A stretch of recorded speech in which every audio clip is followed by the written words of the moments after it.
Atteints de fibromyalgie, nous avons décidé de témoigner. Nous nous sommes rencontrés et nous avons parlé de nos misères. Je m'oblige, c'est tout le temps, c'est un travail. Aujourd'hui, avec nos mots, notre vécu, nous vous partageons notre expérience de cette maladie peu connue avec ce message d'espoir, mieux malgré la fibro. Ce qui est bien, c'est de trouver ses propres solutions.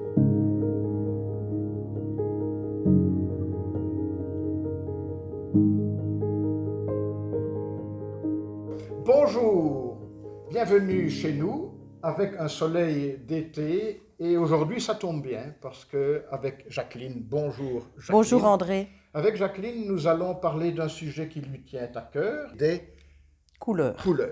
Alors les couleurs, tout le monde sait ce que ce sont des couleurs, mais dans la vie de malade et de maladie de Jacqueline, les couleurs ont pris une toute autre saveur, une toute autre puissance, pourrait-on dire. Et donc ça démarre le matin. Le matin, comme elle dit en chantant, je me lève et je me bouscule, mais c'est pas aussi musical que dans la chanson. Qu'est-ce qui se passe quand tu te lèves, Jacqueline? Moi, la première chose que je fais, je m'assieds sur mon lit, évidemment, j'ai mal partout. Donc ça veut dire que j'ai le corps un peu comme s'il était creux, bleu, on n'ose pas me toucher, sensible, fragile aussi. J'ai toujours peur de me casser quelque chose quand je me lève, donc je vais doucement. Tu donnais l'image d'un orvet, ces petits serpents qui, quand on les prend, se coupent en deux. Oui. C'est un peu cette crainte-là que tu as. Oui. Ce sont des raideurs, c'est des douleurs à la pression, tu es sensible au toucher. Ah oui, très fort. Et donc, ça te donne des sentiments assez négatifs finalement. Tu parlais, quand on en a préparé cette rencontre, de chagrin et de désespoir. Le matin, parfois, je chagrine, je suis un petit peu désespérée, des idées noires. Parfois, il y a les couleurs, il y a la météo aussi qui joue, donc je chagrine, les idées grises, le désespoir. Vraiment, oui. Des jours, on va dire, ras-le-bol, en souffrance comme ça tous les jours en fait. Et tu avances parce qu'il faut bien. Parce qu'il faut bien. Tous les jours.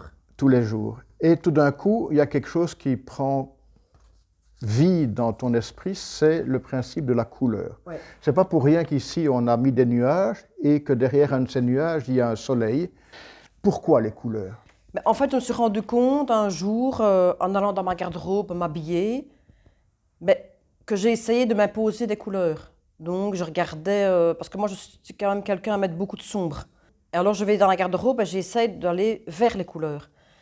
Et en fait, quand je mettais du rose, du vert, je me rendais compte un peu que ça me faisait du bien au moral, à mon physique, à mon apparence. Et que maintenant, je m'habitue à essayer de m'imposer des couleurs. Tu dis deux choses là, ça te fait du bien mentalement, oui. Mais ça te donne une image de toi autre. Oui. Et cette image de toi qui est autre, tu peux expliquer un petit peu ce que ça veut dire? Plus gai, plus femme, plus belle, plus envie d'être joyeuse. Là, oui. je me sens un peu mieux, on va dire. Et que mentalement aussi, ça joue aussi, il n'y a rien à faire. Parce qu'avant, moi, j'étais tout le temps en noir. Et j'en mets encore, parce qu'il y a des jours, si je suis vraiment pas bien, je peux aller chercher du noir. Ça veut dire que, voilà, ma journée n'est pas... Ça parle tout seul. Voilà, ça parle tout seul. Rien que de me voir, on aura compris, quoi.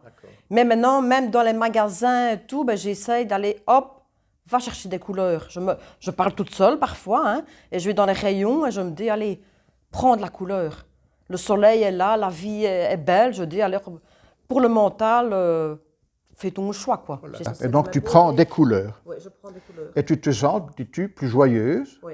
Et tu le ressens vraiment? Comment tu ressens cette joie de la couleur? En fait, quand je mets une couleur, je me sens un peu plus légère aussi. Oui. Un peu plus de vitalité. Donc, je me dis, c'est que ça me fait du bien, quelque part.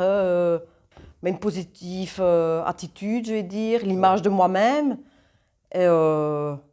moi, je me sens mieux comme ça. Tu te sens donc mieux que les couleurs, on va malade. dire. Oui, moins malade. Et donc, pour toi, les couleurs, le choix de couleurs, oui. Même si à un moment donné, tu es passé du noir au très coloré. Oui, c'est pas parce qu'on n'a pas ça qu'on n'a pas, bien sûr. Qu'on n'a pas mal.